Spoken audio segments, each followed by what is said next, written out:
Hello friends, Radhe Radhe. તો friends, અમારી ચેનલમાં તમારું હાર્દિક સ્વાગત છે. તો આજે આપણે બનાવવાના છે મોઢામાં મૂકતા જ ઓગળી જાય એવી બેકરી સ્ટાઇલ ચોકલેટ નાનખટાઈ. પણ ખાસ વાત તો એ છે કે વિધાઉટ મેદા અને બટર વગર આ નાનખટાઈ આપણે તૈયાર કરીશું. તો આ વિડીયોને અંત સુધી જરૂરથી જોજો. અને આ વિડીયો જોતાં પહેલાં અમારી ચેનલ સબસ્ક્રાઈબ ના કરી હોય તો પ્લીઝ પહેલાં સબસ્ક્રાઈબ કરી લો. અને હા, બેલ આઇકન જરૂરથી દબાવજો, તો તમને આવી નવી નવી રેસીપી ઇઝીલી જોવા મળી જશે. તો ચલો હવે રેસીપી સ્ટાર્ટ કરીએ. સૌપ્રથમ આપણે પહેલાં બાઉલ લઈ લઈએ અને બાઉલની અંદર અડધો કપ ખાંડનો પાવડર એડ કરીશું. આપણે ખાંડનો પાવડર એડ કરવાનો છે, બુરું ખાંડ એડ નથી કરવાનું. અને એની સામે આપણે અડધો કપ ઘી એડ કરીએ. અને ઘી જે આપણે છે ગરમ નથી કરવાનું, રૂમ ટેમ્પરેચર પ્રમાણે જ ઘી લઈશું. હવે બંને વસ્તુને આપણે સરસ રીતે મિક્સ કરી લઈએ. અને એકદમ ક્રીમી ના થાય ત્યાં સુધી આપણે એને સતત ફેટતા રહેવાનું છે. હવે આવી રીતે આપણે સતત ફેટતા રહીશું તો એકદમ આપણું જે મિશ્રણ છે એકદમ ક્રીમી અને ફ્લફી થઈ જશે. હવે 5 થી 6 મિનિટ જેવું થઈ ગયું છે અને જે આપણું મિશ્રણ છે સરસ રીતે એકદમ ક્રીમી અને ફ્લફી તૈયાર થઈ ગયું છે, તમે જોઈ શકો છો. હવે આપણે એક ચાયણી જેવું લઈ લઈએ. હવે એની અંદર આપણે 1 કપ ઘઉંનો લોટ એડ કરવાનો છે. અને આ જે ઘઉંનો લોટ છે આપણે રોટલી બનાવીએ એ રેગ્યુલર લોટ જ લીધો છે ઘઉંનો. હવે આ લોટને પણ સરસ રીતે આપણે ચાળી લઈએ, જેથી અંદર જે ગાંઠિયા હોય એ થોડા દૂર થઈ જાય અને એક સરખો લોટ આપણને મળી આવે. હવે એની અંદર આપણે 1 ચમચી બેસન એડ કરીશું, એટલે કે ચણાનો લોટ. હવે 1 ચમચી સોજી એડ કરીએ. હવે એની અંદર 1/4 કપ કોકો પાવડર એડ કરીશું, એટલે કે ચોકો પાવડર આવે છે ચોકલેટ માટેનો, એ એડ કરીશું. હવે અડધી ચમચી જેવું બેકિંગ સોડા. 1 ચપટી આપણે મીઠું એડ કરીશું, જેથી ફ્લેવર ખૂબ જ સરસ આવે છે.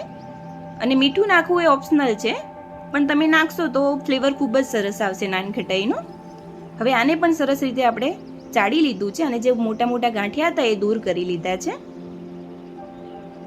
હવે ચમચીની મદદથી આપણે બધી જ વસ્તુને આપણે સરસ રીતે મિક્સ કરી લઈએ. આવી રીતે ચમચીની મદદથી બધી જ વસ્તુ આપણે જે લોટ એડ કર્યા છે એને મિક્સ કરી લીધું છે, તમે જોઈ શકો છો.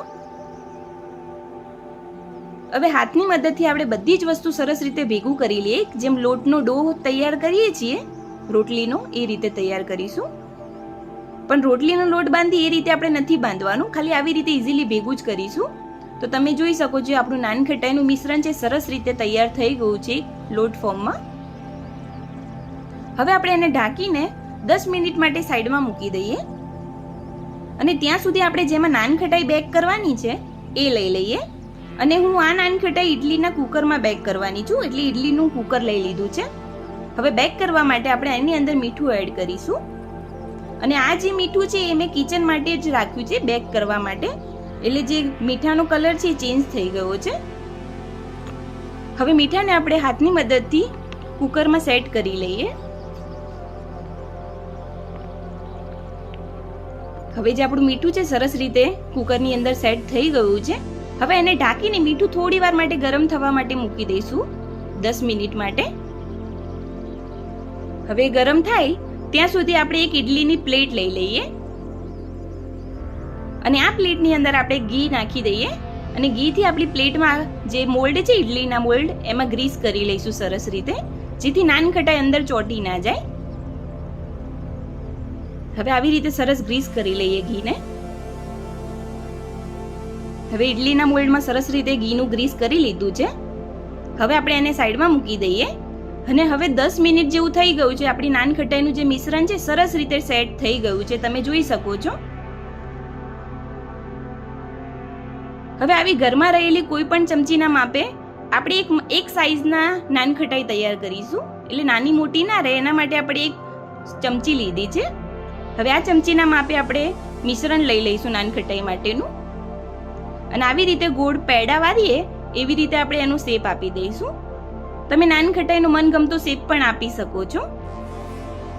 હવે આવી રીતે મેં પેડો વાળી દીધો છે. હવે ગાર્નિશ માટે મેં એક કાજુનો ટુકડો એડ કર્યો છે, જેથી લુક વાઇઝ પણ સારું લાગે. હવે આવી રીતે આપણે બધી જ નાનખટાઈને તૈયાર કરી લઈશું. તો તમે જોઈ શકો છો આપણી બધી નાનખટાઈ સરસ રીતે તૈયાર થઈ ગઈ છે. હવે આ નાનખટાઈને આપણે બેક કરવા માટે મૂકી દઈએ. હવે જે 10 મિનિટ માટે આપણે મીઠું ગરમ કરવા માટે મૂક્યું હતું કુકરમાં એ ચેક કરી લઈએ. તો જે આપણું મીઠું છે સરસ રીતે ગરમ થઈ ગયું છે. હવે એની અંદર આપણે જે મુઠિયા મૂકીએ છીએ કાણાવાળી પ્લેટ મૂકીશું, જેથી આપણી નાનખટાઈ બળી ના જાય એના માટે. હવે એની ઉપર આપણે જે નાનખટાઈની પ્લેટ છે એને મૂકી દઈશું. હવે આપણે ઢાંકીને 30 થી 35 મિનિટ માટે ગેસના ધીમા ફ્લેમ પર બેક થવા માટે મૂકી દઈએ. અને આ જો તમે કઢાઈમાં બેક કરશો તો 18 થી 20 મિનિટમાં જ સરસ રીતે બેક થઈ જશે. પણ આ રીતે બેક કરવા મૂકશો તો 30 થી 35 મિનિટ જેવું થશે. તો હવે જોઈએ 30 થી 35 મિનિટ જેવું થઈ ગયું છે. તો ચેક કરીએ તો જે નાનખટાઈ છે આપણી સરસ રીતે ફૂલીને સરસ બેક થઈ ગઈ છે. પણ આ નાનખટાઈને આપણે ઠંડી થયા પછી જ સર્વ કરીશું, નહીં તો ગરમ હશે તો આપણી નાનખટાઈ તૂટી જશે. એનું ખાસ ધ્યાન રાખજો. એને હવે આપણે થોડી વાર માટે ઠંડી થવા માટે મૂકી દઈએ. અને ગરમ હશે નાનખટાઈ તમે અડશો તો તમને એવું લાગશે કે હજી કાચી છે, પણ એ કાચી નહીં હોય. એ ઠંડી થયા પછી જ એ સરસ રીતે આવી જશે. હવે જે આપણી નાનખટાઈ છે સરસ રીતે ઠંડી થઈ ગઈ છે. તમે જોઈ શકો છો નાનખટાઈ એકદમ પરફેક્ટ થઈ છે અને નીચેથી બળી પણ નથી. એકદમ સરસ બધી નાનખટાઈ તૈયાર કરી લીધી છે. હવે આપણે એક પ્લેટ લઈ લઈએ અને પ્લેટની અંદર ઘઉંના લોટની ચોકલેટ નાનખટાઈ સર્વ કરીએ. અને આ નાનખટાઈ મોઢામાં મૂકતા જ ઓગળી જાય એવી તૈયાર થઈ છે. તો તમે પણ આ રેસીપીથી જરૂરથી એકવાર ઘઉંના લોટની ચોકલેટ નાનખટાઈ ટ્રાય કરજો. તો તમારી નાનખટાઈ પણ એકવાર બેકરી જેવી સોફ્ટ તૈયાર થશે. અને આ બિસ્કિટમાં નાસ્તામાં ચા સાથે ખાઈ શકો છો, તમારા બાળકોના લંચ બોક્સમાં પણ મૂકી શકો છો. તો મિત્રો તૈયાર છે એકદમ બેકરી જેવી ઘઉંના લોટની ચોકલેટ નાનખટાઈ. તો તમને આ ચોકલેટ નાનખટાઈની રેસીપી વિડીયો કેવો લાગ્યો એ કમેન્ટ જરૂરથી કરજો. અને વિડીયોને લાઈક કરજો, શેર કરજો. અને હા, હવે કઈ રેસીપી જોવા માંગો છો એ કમેન્ટ જરૂરથી કરજો. અને અમારી ચેનલ સબસ્ક્રાઇબ કરવાનું ના ભૂલતા.